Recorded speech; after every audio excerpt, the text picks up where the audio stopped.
en avant tous les savoir-faire de notre région et qui mieux que les artisans pour le faire. Tout ce qui nous permet de mettre en avant la valeur de nos métiers, ce qu'est l'artisanat, ce savoir-faire, cette richesse. On a un incubateur et qu'on a cette culture d'incuber, de faire jaillir des pépites de demain. Des actions de management, des actions stratégiques, des actions commerciales, des actions de gestion aussi. Voilà toutes les compétences en fait qu'on peut apporter à des artisans qui œuvrent dans leur domaine spécifique. On propose une offre assez innovante, 100 000 €, sans cautionnement personnel, sans frais de dossier. Voilà comment on soutient aujourd'hui les artisans et les commerçants. On a une promesse, c'est on est là pour vous. Alors on est là pour les demandeurs d'emploi, mais on est surtout là pour les entreprises. C'est les entreprises qui créent de l'emploi. Vous êtes des vendeurs, vous êtes des acheteurs, vous êtes des employeurs, vous êtes des investisseurs, vous remboursez. En fait, vous êtes des donneurs. Et moi, symboliquement, ce soir, je vais vous remettre la Légion d'honneur. On est très souvent liés, on travaille très régulièrement avec et pour le monde de l'artisanat. Ce sont des partenaires et prestataires privilégiés et capitaux pour nous. Organisateur d'événements à impact positif, j'aime bien rappeler la raison d'être de Debra Events, qui est de renforcer les liens de proximité, de confiance des acteurs de région, nos acteurs de région. Pour nous, c'est important d'avoir tous ces talents qui sont conservés pour qu'on puisse demain offrir une diversité de métiers à nos jeunes. La partie où je tisse, c'est le dos du tapis où je vais insérer ensuite la colle à moquette, fixer le tout. Et ça, c'est le fameux pistolet, le tufting gun. Et on vient tisser tout du long.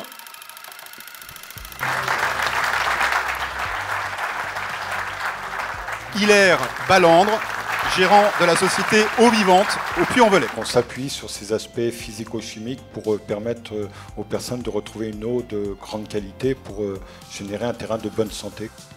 Lucas Duong. Mon lancement, c'est 10 salariés. Donc c'est une entreprise familiale. Donc il y a mon père, l'ancien dirigeant d'entreprise aujourd'hui qui est président, mon frère et moi, qui avons à peu près la même fonction, qui est à la fois d'organiser et également de travailler sur les chantiers, et notre mère qui s'occupe de toute la partie administrative avec nos 6 salariés. Le vainqueur est Polo Antunes. Il n'y avait personne sur le marché qui était spécialisé dans la facelle Vega, et moi c'était ma passion, la facelle. Et je me suis dit, bon voilà, ça va être sûrement dur parce qu'il n'y a pas beaucoup de facelles au monde. Hein. C'est une toute petite production, mais si je suis le seul, j'aurai forcément toutes ces voitures qui traînent autour, qui viendront forcément chez moi. Et c'est ce qui est le cas. Il s'agit de Nicolas Apargeli. C'est une revanche, mais surtout c'est un métier où il faut être bien accompagné, que ce soit par les fournisseurs ou par son associé, par ses employés. On n'est pas tout seul en fait. Le lauréat est Florent Naveau. Une entité où on fait de la vente emportée, donc on fait du fromage, et on fait du vin, on fait de la charcuterie, mais on est aussi un lieu de vie, donc j'ai mis une grande table au centre de tout ça, et les gens naturellement viennent s'asseoir autour de la table pour boire un verre. C'est monsieur Grégory Manoukian. On fabrique des ravioles. Depuis 1885, on fabrique toujours une seule et même raviole. Et pourquoi pas mettre du basilic dans la farce des ravioles. Et c'est comme ça qu'est née la raviole au basilic. Aujourd'hui, on a la chance de pouvoir travailler des produits de la Drôme d'une excellente noblesse. Fabrice Antoine, qui est matelassier. C'était vraiment un très bel échange. Il y a 8 ans de ça en arrière.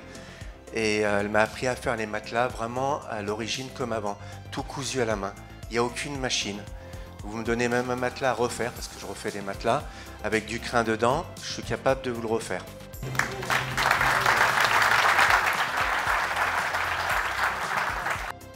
Allez donc, il y a Lilou Tempère de Vence, Mélissa Godon de Vence. Les études, c'était pas fait pour moi, c'était vraiment pas mon truc, donc je me suis dit, vaut mieux partir dans le monde du travail, et puis j'ai fait le bon choix et je regrette pas. Il y a de plus en plus de femmes dans les métiers qui étaient à peu près réservés aux hommes avant.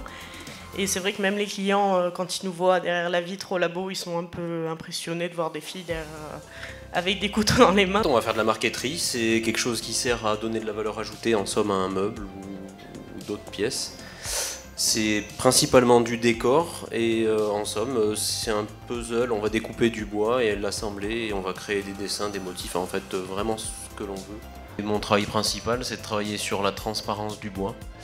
Je fais des abat-jours, je fais du luminaire donc bois métal et voilà principalement sur la transparence du bois.